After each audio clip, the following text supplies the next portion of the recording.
செல்வம் தந்திடம் அடியார் படுகையர் ஆயிரம் எல்லாம் நிலந்தரம் நீள்விஷம் வருளும் அருளோடு பெருநிலம் அளிக்கும் வளந்தரம் மற்றும் தந்திடம் பெற்ற தாயின ஆயிரம் செய்யும். பெற்ற தாயை விட நமக்கு மிக முக்கியம் நாராயண மந்திரம். அந்த மந்திரத்தை நமக்காக கோபுரத்தின் மேல ஏறி சொன்னார். ஆனா அதை விட ஒரு ரகசியம். என்ன ரகசியம் அப்படின்னு சொன்னா, இந்த பூலோகத்திற்கும் பரமபதத்திற்கும் பைபாஸ் ரோடு போட்டு கொடுத்துட்டார். யாரு? ராமானுஜர்.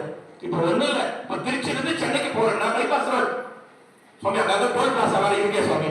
டோல் பிளாசா பணம் கொடுத்தாதான் போக முடியும் இல்லையா? டோல் பிளாசா கவர்மெண்ட் போடுறது. ஆனா ரோடு என்பது என்ன? Bypass road. சின்ன சின்ன ரோடு அந்த சுத்தி சுத்தி போகணும். ஆனா பைபாஸ்ல வேகமா போயிடலாம் இல்லையா? நமக்கு எவ்வளவு நாளைக்கு மிச்சமாகிறது. அது போல இந்த பூலோகத்திற்கும் பரவரத்திற்கும் பைபாஸ் ரோடு போட்டு கொடுத்தார் சுவாமி ராமானுஜர். ஆனா அந்த ராமானுஜர் சொல்றாரு, 6000 படி குரு பரம்பரா பிரபாவம் ஒரு கிரந்தம். அதெல்லாம் சொல்லித்தார். சொன்னேன், இவர் செல்ல பிள்ளை மழையில விளையாடுவாரு, ஜாக்கிரதையா பார்த்து சொல்லிட்டு போனாராம். நேற்று விளையாடிட்டார் மழையில. அது போல ராமானுஜர் இன்னொரு வார்த்தை சொல்றார். என்ன?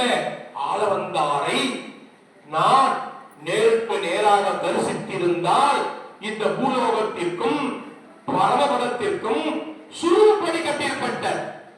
என்ன சுவாமி சுருள்படியா? இப்ப நம்ம மாடி மாடி இருக்கு வச்சுக்கோங்களேன், படி நேரா போல கஷ்டமா இருக்கும். ஆனா சுத்தி சுத்தி சுருள்படி ரொம்ப சீக்கிரமா குறுக்க போயிடலாம் மேல. அப்ப என்ன பண்ணாரு பெருமாள்? இந்த குலத்தொக சோழனை தூண்ட விட்டு சில பேர் நாடகம் ஆட வச்சு மேல்கோட்டைக்கு அமிச்சிட்டார். ராமானுஜர் மேல்கோட்டைக்கு வந்தார், பல கைங்கரிகளை பண்ணார். அது போல முத ராமானுஜரும் ஆளவந்தாரும் தரிசித்து இருக்கணும். இப்ப பாருங்க, சாஸ்திரம் என்ன சொல்லுது, வேதம் என்ன சொல்லுது? நம் கர்மா போனால்தான் இந்த பிறவி போகும், இந்த சரீரம் போகும், இந்த ஆத்மா பகவானை அடையும்.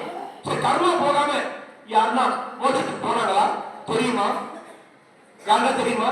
ஒருத்தர் மட்டும் போயிருக்க, அவர் தான் ஆளவந்தார். ராஜ பிளவு கட்டி இருந்தது, ராஜாவுக்கும் ராணிக்கும் பிளவு ஏற்படுத்தினார். இப்ப அந்த கர்மம் இருக்கு, இப்ப அந்த கர்மம் ஒண்ணு போகல. ஆனா அவருக்கு மட்டும் எப்படி மோட்சத்தை கொடுத்துட்டார்? ஒருத்தர் வரப்போறாரு ராமானுஜர்னு, இவரு அவரு சந்திச்சுட்டா இந்த பூலோகத்தில் நமக்கு வேலை இல்லாம போறோம். இந்த நோயை வேற யாருன்னா குத்து ஒரு இது முன்னாடி போட்டார். யாரு பெற்றால்? அதனால என்ன பண்ணாரு? அந்த ராஜா பிளவை கட்டி யாருக்கு கொடுக்கிறாரு? மாற நேரி நம்பி இல்லையா? ஆரவந்தாருடைய சிஷ்யர்களிலே மிக முக்கியமானவர் திருவரங்க பெருமாள் இருக்கார், திருமாலை ஆண்டான் இருக்கிறார், திருக்கட்சி நம்பிகள் இருக்கிறார், எப்பேற்பட்ட பெரிய பெரிய சிஷ்யர்கள், பெரிய நம்பிகள் இருக்கிறார்.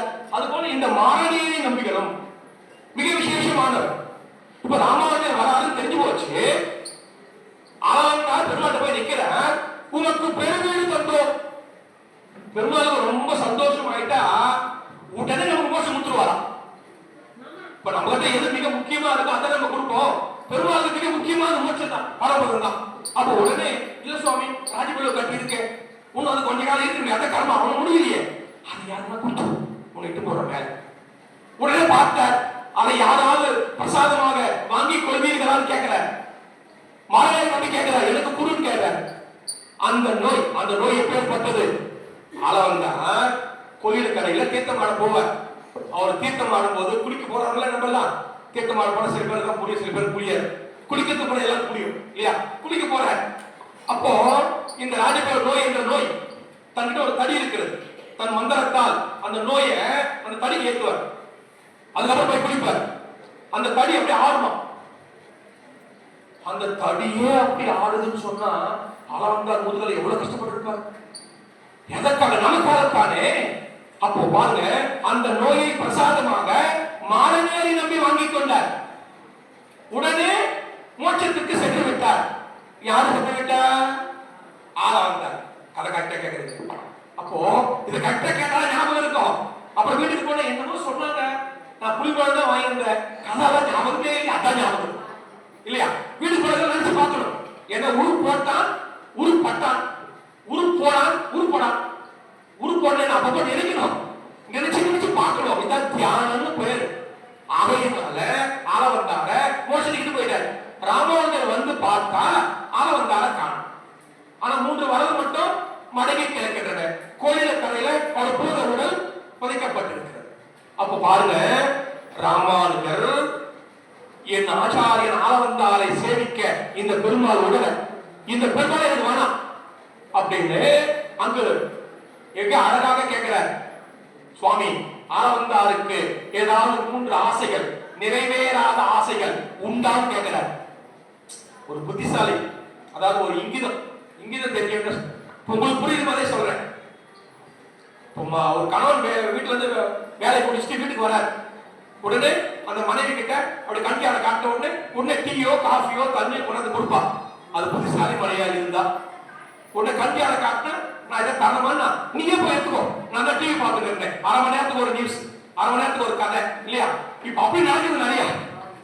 ஆனா புத்திசாலி மனைவியா இருந்தா கணவன் சொன்ன உடனே வாயில சொல்ல தேவையில்லை, கண்ணுல காட்ட உடனே கொண்டாந்து தண்ணி கொடுக்குறா, காஃபி கொடுக்குறா, டீ கொடுக்குறா. அதான் ஒருத்தவ பத்தினிக்கு லட்சணம். அதுபோல சுவாமி ராமானுஜர் ஆளவந்தார் திருமேனியை பார்த்த உடனே புரிந்து கொண்டார். பெருமாள் நம்மளை இங்க வேலை செய்ய விடல. அப்ப என்ன, எல்லீரும் வீடு பெற்றால் உலகில்லை என்று நம்மால் பாடுறார். இந்த ஆளவந்தாரும் இந்த ராமானுஜரும் சேர்ந்து இருந்து நமக்கு வேலை இல்லாம பட்டா அப்ப என்ன, நமக்கு வேலை இல்லை.